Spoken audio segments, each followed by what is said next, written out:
तर तुम्हाला मी अगोदर हरभरा मक्का आणि गव्हाची पण माहिती दिलेली आहे आणि परत एकदा मी आता उंबीवर आलेला आहे. परत एक हे व्हिडिओ टाकत आहे.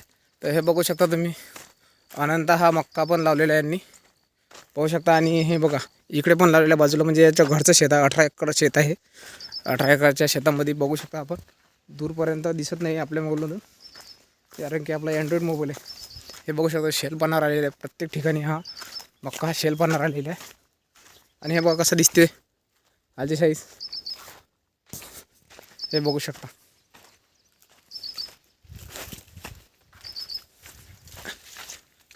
तर टाकूया पुढचा व्हिडिओ. धन्यवाद.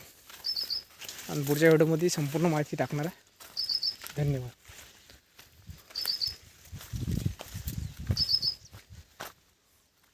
तर तुम्हाला एक प्रकारे अजून एक मक्का दाखवतो तुम्हाला.